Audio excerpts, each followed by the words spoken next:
आदाब नाजरीन, आप देख रहे हैं जी इस्लाम, आपसे मुखातिब हूं मैं शहबाज। सलाम दक्कन में सबसे पहले बात करेंगे लोकसभा इंतखाबात की।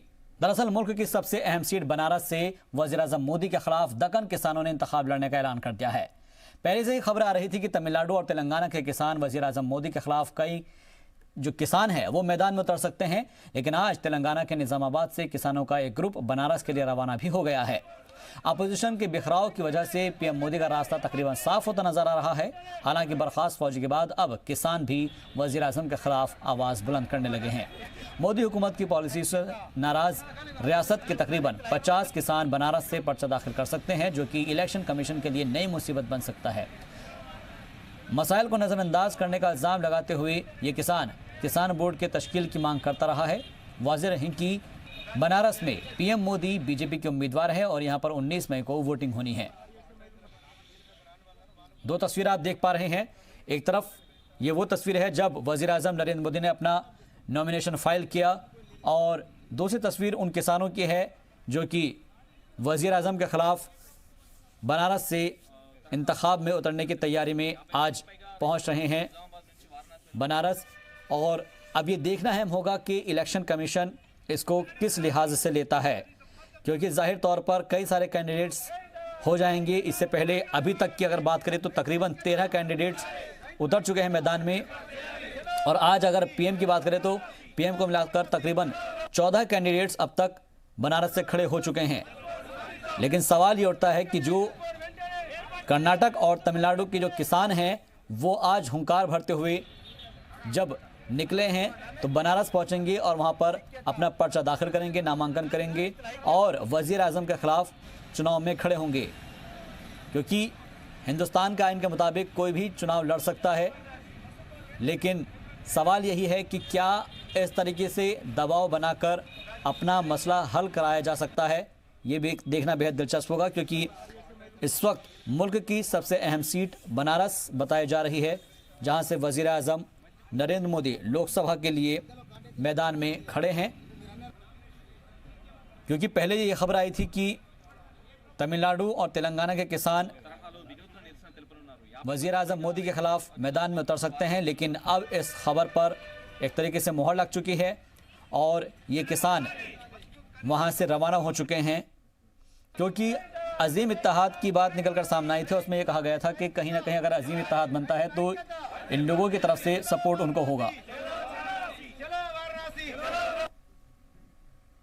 मीर मेहंदी अली बाकरी हमारे नुमाइंदे मजीद बातचीत के लिए जुड़ गए हैं। मीर, आपसे जानना चाहेंगे कि ये जो किसानों का ग्रुप है वो कहां तक पहुंचा है और कब तक बनारस पहुंचेगा? ये बनारस कल पहुंच जाएगा, क्योंकि इन लोगों की मुहिम शुरू से चल रही थी कि जो किसान, जो टर्मरिक के जो किसान हैं उनके साथ काफी जुल्म हुआ। ना उनके लोन माफ किए गए, ना उनको पानी मुहैया करा गया, ना उनके लाइट का जो टाइम दिया गया था कि एक्सटेंड होगा, फ्री ऑफ कॉस्ट उनको लाइट करंट सप्लाई किया जाएगा, वो भी नहीं हुआ। देखिए, इन लोग इसलिए उनका सेकंड अटेम्प्ट है। इससे पहले उन्होंने निजामाबाद में केसीआर, तेलंगाना चीफ मिनिस्टर केसीआर जो है उनकी उद्योगता है कविता के खिलाफ उन्होंने 188 से ज्यादा लोग किसानों ने उनके खिलाफ इलेक्शन लड़ा है। वहां पर एहतजाज किया था कि उनके साथ नाइंसाफी की जा रही है। तो ये बात उन्हें दिल्ली तक पहुंचाने के लिए, हिंदुस्तान में ये बात आम करने के लिए, जहां पर 60% of national income agriculture sector से आता है, उसको खत्म करने की साजिश की जा रही है। किसानों का ऐसा मानना है, इसलिए वो प्राइम मिनिस्टर के खिलाफ अपने नाम पर्चे दाखिल करने जा रहे हैं। जी, लेकिन सवाल यहाँ पर ये उठता है कि जो नॉमिनेशन ये लोग फाइल करेंगे तो उसके अंदर कितने सारे कैंडिडेट्स एक साथ मैदान में उतरेंगे, तो क्या जो इलेक्शन कमीशन है उसके सामने कोई नई मुसीबत नहीं खड़ी हो जाएगी फिर? नहीं, देखिए, इलेक्शन कमीशन हैदराबाद में जो रजत कुमार थे, वहां यहाँ पर भी निजामाबाद में 185 लोगों ने अपने नामजद दाखिल किए थे। नॉमिनेशन डालने के बाद भी यहाँ पर जो है बैलेट पेपर आने की पूरी उम्मीद थी, लेकिन बैलेट पेपर नहीं रखा गया। उसकी जगह पर उन्होंने फिर ईवीएम मशीन रखा गया। तो ईवीएम मशीन के जरिए लोग जो है इलेक्शन करवाए। तो यानी कि पता ही चला कि अगर 186 नॉमिनेशन भी आ जाए तो ईवीएम मशीन काम कर सकती है जी। और यहाँ पर 50 किसान जो है नॉमिनेशन डालने की बात कर रहे हैं। जी, बहुत बहुत शुक्रिया मजीद बातचीत के लिए मीर आपका। लेकिन फिलहाल ये जो ग्रुप है वो मुसलसल आगे बढ़ रहा है और कल जिस तरह से हमारे नुमाइंदे ने बताया कि बनारस पहुंचेगा और अपना नॉमिनेशन ये सभी फाइल करेंगे। कर्नाटक की 28 सीटों पर वोटिंग का काम खत्म हो चुका है, जहां पर तमाम पार्टियां अपने अपने कामयाबी के दावे कर रही हैं। एक रिपोर्ट देखिए। आम इंतखाबात 2019 के दूसरे और तीसरे मरहले में कर्नाटक की 28 सीटों पर भी वोटिंग का काम पूरा हो गया है। पहले मरहले में जहां जुनूब की 14 सीटों में 60.81 तो दूसरे मरहले की 14 सीटों पर 67.64% पोलिंग हुई है। बेंगलोर सिटी और कलबुर्गी में हुई कम वोटिंग भी चर्चा का सबब बनी हुई है। 2014 में कांग्रेस 9, जेडीएस 3 जबकि बीजेपी 18 सीटों पर कामयाब हुई थी। ऐसे में तज्जिया निगारों के साथ आम लोग भी नतीजे का इंतजार कर रहे हैं।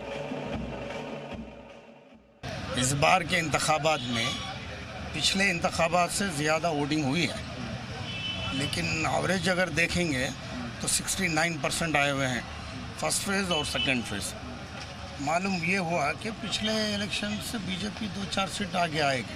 ये अंदाज़ हमारा ऐसा दिख रहा है, कम से कम जो है 15 कांग्रेस आएंगी, 3 जेडीएस आएंगे, ऐसा हमारा अंदाज़ है। 18 उसके ऊपर बस चढ़ के जो है बीजेपी आएंगी। जी बीजेपी का जो है अंडरग्राउंड वर्क जो चलकर है वो उससे पता चल रहा है तो थोड़ा बहुत कम होकर है बीजेपी का इस बार। वोटिंग के बाद बीजेपी का दावा है कि वो 21 सीटों पर सबकत हासिल करने जा रहे हैं, जबकि कांग्रेस इत्तेहाद बड़े कामयाबी के दावे कर रही है। इंतखाबात के दूसरे और तीसरे मरहले में कर्नाटक के पूरे 28 सीटों पर वोटिंग हो चुकी है। बीजेपी के हालिया मीटिंग में येदियुरप्पा ने ऐलान किया है कि तकरीबन 28 सीटों में से 21 सीटों पर बीजेपी की कामयाबी होगी। वहीं दूसरी तरफ कांग्रेस भी जेडीएस इत्तेहाद के साथ ये दावा कर रही है कि वो तकरीबन 22 से 23 सीटों पर कामयाबी हासिल करेगी। लेकिन देखना होगा कि 23 मई को फैसला किसके हाथ में आता है। कैमरा पर्सन समीर के साथ शाहिद काजी, जी मीडिया, बेंगलुरु। चलिए बढ़ता आगे। हैदराबाद में हुकूमत से तलबा की नाराजगी के बीच कांग्रेस ने रियासती हुकूमत को नाकाम बताया है। रियासत की अक़लियती विंग ने केसीआर हुकूमत को मुस्लिम मुखालिफ बताते हुए कहा है कि नए वादों के बूते आवाम को धोखा दिया जा रहा है, जबकि ज़मीनी हकीकत कुछ भी नहीं है। 2014 में मुस्लिम रिजर्वेशन के वादों को याद दिलाते हुए पार्टी ने कहा है कि लगातार मुसलमानों का भरोसा टूटता जा रहा है, लेकिन हुकूमत अपने मफाद में कोई ठोस कदम नहीं उठा रही है। गरीबों से धोखेबाजी में टीआरएस गवर्नमेंट हर रोज़ एक नया रिकॉर्ड बना रही है। खासकर माइनॉरिटीज़ को धोखा देने में टीआरएस पूरे हिंदुस्तान में अव्वल नंबर पर आ गई है।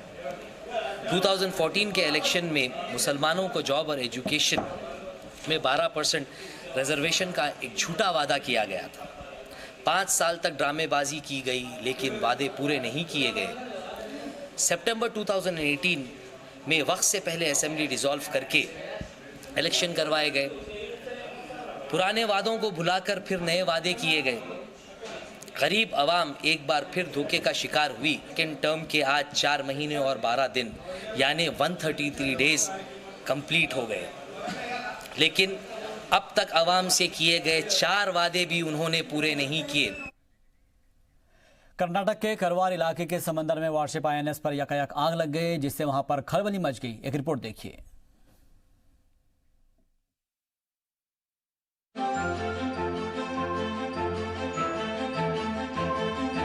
कर्नाटक के करवार इलाके के समंदर में वारशिप आईएनएस विक्रमादित्य पर यकायक आग लग गई। आग बुझाने की कोशिश में बहरिया का एक जांबाज शहीद हो गया। फिलहाल आग पर काबू पा लिया गया है। बहरिया ने हादसे की जांच के हुक्म दिए हैं। दरअसल आईएनएस विक्रमादित्य पर 2016 में भी ऐसा हादसा हो चुका है। उस दौरान जहरीली गैस लीक होने से 2 मुलाजिमों की मौत हो गई थी। रूस के बहरिया जहाज एडमिरल गोर्शकोव को ही नौसेना ने आईएनएस विक्रमादित्य का नाम दिया है। विक्रमादित्य एक तरह से तैरता हुआ शहर है। यह लगातार 45 दिन तक समंदर में रह सकता है। इसकी हवाई पट्टी 284 मीटर लंबी और 60 मीटर चौड़ी है। 15,000 करोड़ रुपए के खर्च से बने विक्रमादित्य पर 30 लड़ाकू विमान, टोही हेलीकॉप्टर तैनात किए जा सकते हैं। विक्रमादित्य पर कुल 22 डेक हैं। एक बार में 1600 से ज्यादा जवान इस पर तैनात किए जा सकते हैं। इस पर लगे जनरेटर से 18 मेगावाट बिजली मिलती है। इसमें समुद्री पानी को साफ कर पीने लायक बनाने वाला ऑस्मोसिस प्लांट भी लगा रहता है। ब्यूरो रिपोर्ट, जी मीडिया। तमिलनाडु की साबिक सीएम आंजहानी जे जयललिता की मौत की जांच पर सुप्रीम कोर्ट ने रोक लगा दी है। चेन्नई के अपोलो हॉस्पिटल में 2016 में हुई उनकी मौत की जांच के लिए एक कमीशन का गठन किया गया था, जो कि उसकी जांच कर रहा था। कानूनी दावपेच में कई अदालतों के चक्कर काटने के बाद ये मामला सुप्रीम कोर्ट पहुंचा था, जहां पर अदालत ने इस पर रोक लगाते हुए रियासती हुकूमत को नोटिस जारी किया है। वाज़ेह रही कि 2016 में जयललिता की मौत के बाद तरह तरह की खबरें सामने आने लगी थी, जिसको देखते हुए उसकी जांच के लिए एक कमेटी बनाई गई थी। I am satisfied personally with the justice. I want to make it very clear. But there are several administrative reasons beyond his control, according to me. Because there were selective options of fixing the witnesses. According to me, on February 28, OPS is supposed to come. Mr. OPS is supposed to come as a witness of the commission. So I could not appear here, based on which it has been adjourned to some other date. But subsequently what has happened, the Honorable Commission, that is the secretary, the official registry, that registry has opted again to the 12 doctors. I don't understand. Because when a summon has been sent to, last summon has been sent to OPS, only OPS would have been, Mr. OPS would have been called again. But that was not made. Because I don't really find any genuine reason behind it. चलिए बढ़ते आगे। कर्नाटक की तुंगा नदी और आसपास के इलाकों के तालाबों में पानी की खराबी की वजह से लोगों में काफ़ी गुस्सा है। रियासत के शिवमोगा जिले के मत्तूर होसहल्ली में कासीर तादाद में मछलियों की मौत हो गई है। हालांकि खबर मिलते ही महकमे के अफसरान मौके पर पहुंचे और नमूना लेकर जांच के लिए भेज दिया है। अफसरान का कहना है कि पानी में कोई ख़तरनाक अशिया मिलाना मुमकिन है और हालांकि मकामी बाशिंदे इसे पानी की खराबी बता रहे हैं। उनका कहना है कि इलाके में पानी की भारी कमी है और हुकूमत पर इस पर कुछ काम वो नहीं कर रही है। ऐसे में मजबूर बाशिंदों को जहरीला पानी पीने को मजबूर होना पड़ रहा है। हालांकि अफसरान का कहना है कि पानी की कमी को लेकर महकमा काम कर रहा है और बहुत जल्द ही इस पर वो काबू पा लेंगे। मुआशरे में समाजी बेदारी पैदा करने और खिदमत खल्क के जज्बे को उभारने के लिए अक्सर कोशिशें जारी रहती है और इसी सिलसिले में कर्नाटक के शहर हुबली में एक प्रोग्राम का इनेकाद किया गया। पेश है रिपोर्ट।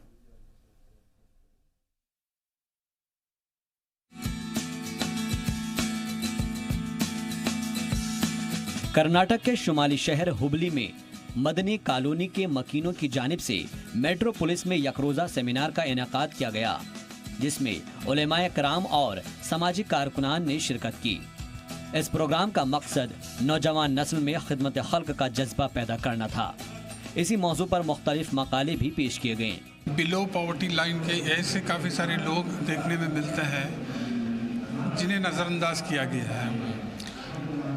मैं बिलखुसूस अपनी कम्युनिटी की बात नहीं कर रहा हूँ, आम दर्जे की अगर कम्युनिटी की बात किया जाए तो हमारे कौम में, अपने मुस्लिम में बिलो पॉवर्टी लाइन कुछ ज़्यादा ही है। अभी 1 साल हो गया। अभी हम लोग ये ट्रस्ट से फर्स्ट मरीज़ों के इलाज करने के लिए और सेकंड प्रेफरेंस हमारा एजुकेशन के लिए है और तीसरा ये जो बेवा औरतें हैं उनके लिए टेलरिंग फार्म वगैरह खोल कर उनको रोज़ी देने का भी हमारा कोशिश जारी है। खिदमत खल्क जो है इस्लाम का है ना सबसे पहला स्टेप है, जो हम लोग है ना उसको नज़रअंदाज करके भूल चुके हैं। लेकिन आज अवेयरनेस आ चुका है, हर जगह है ना खिदमत खल्क की ज़रूरत है। ये आज का नौजवान और बुज़ुर्ग लोग है ना पहचान रहे हैं। ये बहुत ज़रूरी है कोई कौम आगे बढ़ने के लिए। जब तक खिदमत खल्क का काम नहीं करेंगे कोई कौम आगे नहीं बढ़ेगी। प्रोग्राम में एजाजी तकरीब का भी एहतमाम किया गया। बंगलोर के मारूफ सामाजिक कारकुन डॉक्टर फारूक को उनकी खिदमात के एतराफ़ में एजाज से नवाजा गया और खिदमत खल्क को मजीद बेहतर और पुरअसर बनाने पर जोर दिया गया। जी मीडिया के लिए बंगलोर से शाहिद काजी की रिपोर्ट। उधर बंगलोर के शामपुर में वाक़े दारुल उलूम रशीदिया में दस्तारबंदी का प्रोग्राम हुआ, जिसमें 5 तलबा और 7 हफ्फाज ने फरागत हासिल की। फारिग होने वाले तलबा की दस्तारबंदी की गई और उन्हें तालीमी असनाद पेश की गई। इस मौके पर दारुल उलूम के असातिज़ा ने फारिग होने वाले तलबा के लिए नेक ख्वाहिशात पेश की। उनकी दस्तारबंदी और उनकी सनदें दी जाती हैं और उनको ये हिदायत दी जाती है कि आपने इस मदरसे में दाखिल होकर जो 7 साल, 6 साल, 5 साल जितने भी साल पढ़ा है उस इल्म की हिफाजत करें और उसके मुताबिक अमल करें, अपने असातिज़ा का अदब व एहतराम करें। मुख्तसर से अरसे में मुकम्मल शोबे आलिमियत और हिफ्ज़ नाज़िरा दीनियात, अंग्रेज़ी, कन्नड़ा, मैथ्स, कंप्यूटर वग़ैरह की तालीम यहाँ दी जाती है और अल्हम्दुलिल्लाह 8 बच्चों से ये इदारा शुरू हुआ। आज 80 तलबा यहाँ मुफ्त क़ियाम व ताम के साथ ज़ेर तालीम हैं। ये इस बात की गवाही है कि मदारिस हमेशा इत्तिहाद और इत्तेफाक का पैगाम देते हैं। रमज़ान की आमद को लेकर ताजिरों ने भी तैयारियां शुरू कर दी है। मुस्लिम तबके के पाक त्यौहार को देखते हुए हैदराबाद में एक एग्जीबिशन लगाई गई है जिसमें जानमाज से लेकर दीगर मजहबी सामानों की जमकर ख़रीदारी हो रही है। दुकानदारों का कहना है कि एग्जीबिशन में अरब में इस्तेमाल होने वाले जानमाज जैसी चीज़ों की खरीद फरोख्त की जा रही है। मौजूद है कि मई के पहले हफ्ते में रमज़ान की शुरुआत होने के इम्कान हैं, जिसे लेकर मुस्लिम तबका काफ़ी पहले से ही तैयारियाँ शुरू कर देता है।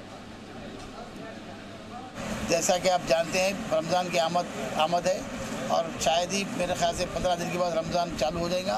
उसी मुनासिबत से जानमाज़ों की जो हम एग्जीबिशन लगाए हैं ये सारे हिंदुस्तान में मुनफरिद है और यहाँ पर जानमाज़ें जो तुर्की और ईरान और मलेशिया से दोनों लाए हैं। इंशाल्लाह ये जो हरम में जानमाज़ें बिचते हैं वो भी जानमाज़ों का स्टॉक हैदराबाद में मोहम्मद कैब मार्ट को रखने का एजाज़ हासिल है। आप जानते हैं जैसा कि कुछ सानिया होने के बाद ही जानमाज़ें देने का रिवाज था, मगर अब चूँकि लोग खुशी के माहौल में भी जिस तरह बच्ची का रिश्ता तय हो जाता है तो लोग कुछ अच्छी चीज़ जानमाज़ें मस्जिद को तोहफ़ा देने के लिए लोग ले रहे हैं। ये एक नया रुझान है। हैदराबाद ट्रैफिक पुलिस ने नौजवानों के लिए बेदारी मुहिम प्रोग्राम का इनेकाद किया और इस बेदारी मुहिम का मकसद सड़क हादसों में होने वाले अमवात की शरह पर काबू पाना है, इसलिए कि सड़क हादसों में मरने वालों की तादाद ज़्यादातर नौजवानों की होती है। सड़क हादसों के अक्सर मामलों में ट्रैफिक पुलिस उन्हें अदालत में भेजती है। कल और परसों 2 दिन special drive east zone, south zone, Goshamahal and Asif Nagar area इलाका में कर चुके हैं। इसमें 170 बच्चे मिले। आज वो 170 बच्चों को, उनका माँ बाप को अपना red cross function hall Nampally में बुलाकर सबको काउंसलिंग दे चुके हैं। ये काउंसलिंग में बच्चों का, माइनर बच्चों का अखलाक, गाड़ी चलन में कहाँ तक रहा था, वो लोग सामने वालों का गाड़ी जो आ रहे वो लोगों का स्पीड को, वो लोगों के मूवमेंट्स को ये लोग समझ नहीं सकते। वैसे ही रोड का कंडीशन भी समझ नहीं सकते और रास्ता में स्पीड ब्रेकर हो, गड्ढा हो, उधर कैसे चलना है। और फिलहाल के लिए मेरे साथ इस बुलेटिन में इतना ही। आगे